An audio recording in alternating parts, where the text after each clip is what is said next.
y'all, is sour cream coffee cake, and I'm gonna show you how to make this wonderful coffee cake from scratch. The ingredients are so simple.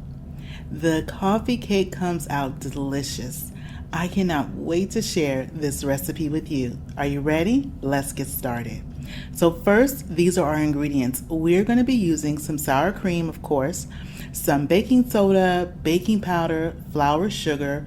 I have some unsalted butter, some pecans. We're going to make that wonderful cinnamon swirl in the inside of our coffee cake. We're going to need some vanilla, some eggs, some salt, cinnamon, and brown sugar. Now let's put it together.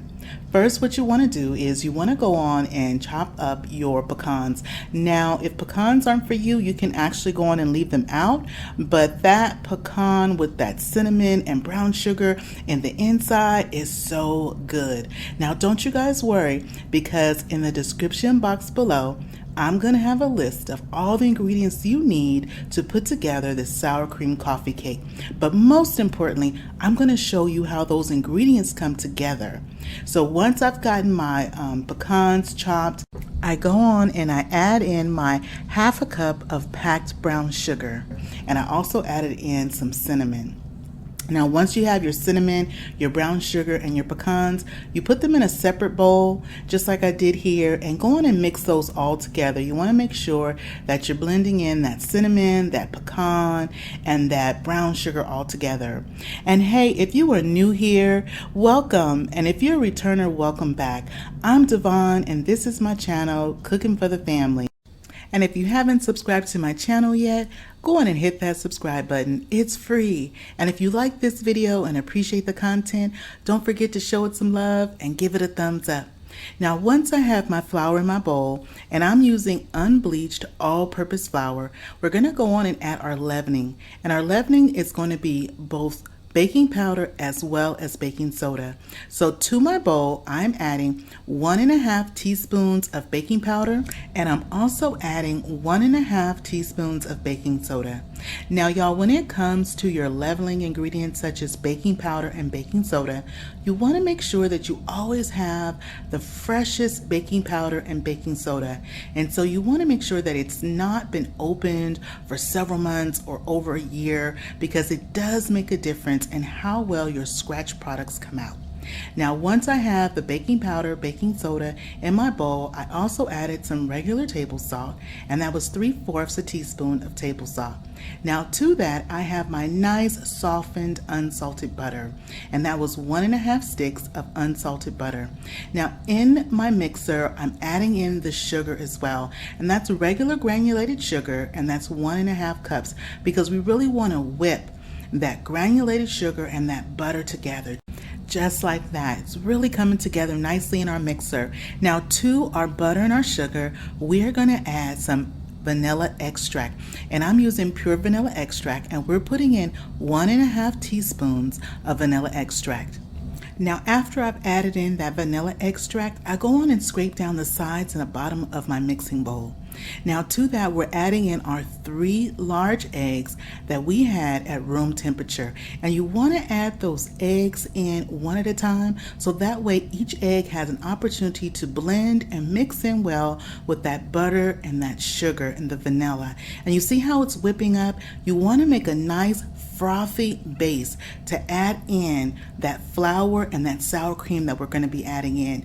Now when it comes to baking from scratch, and baking from scratch is something that I learned to do from my mom and from my aunties, even my dad's mom. She did a lot of baking from scratch because all my family, they grew up in the country and they baked from scratch. It was just a necessity and part of life. And so all the different tips and techniques and different things that they have shown me, it is my pleasure to share with you.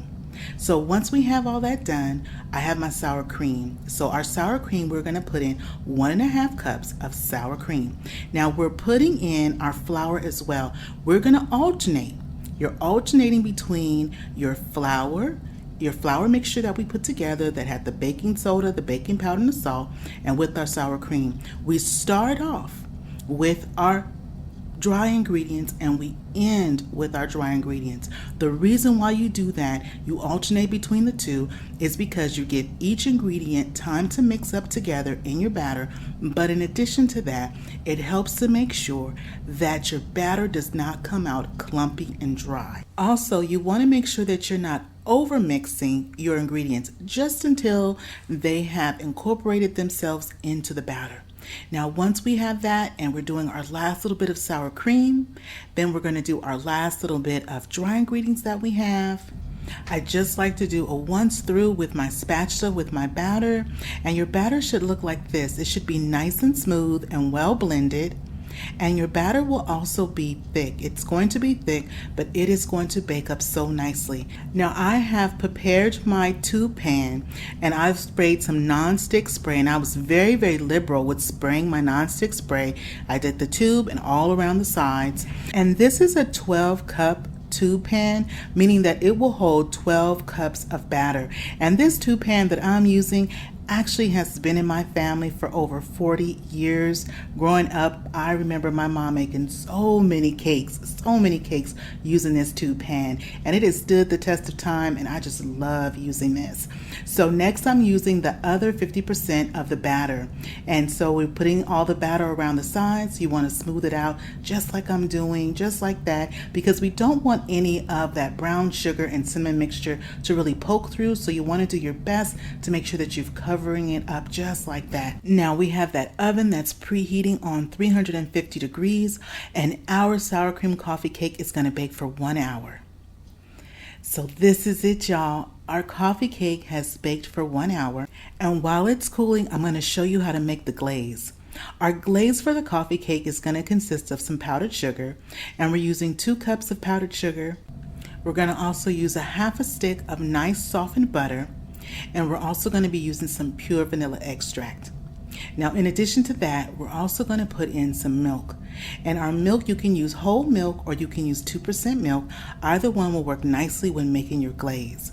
So what I do is once I have the butter in there, and I also have that powdered sugar, I added the pure vanilla extract, and I just started to whip it.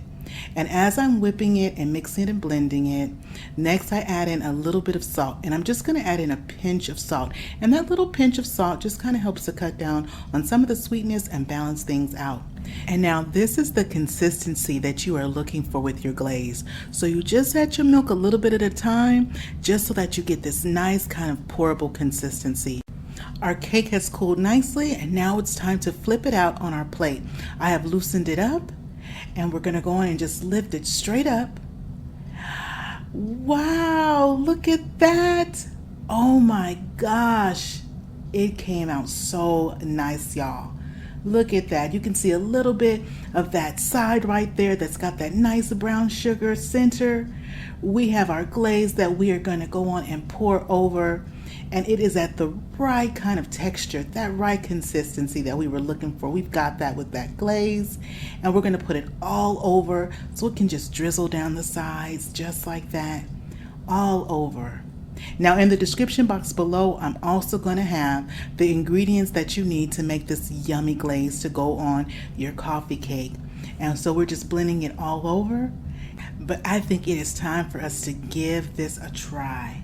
And now normally we would let our glaze set and become firm, but you know what? Today we are going to go on and just dig right in.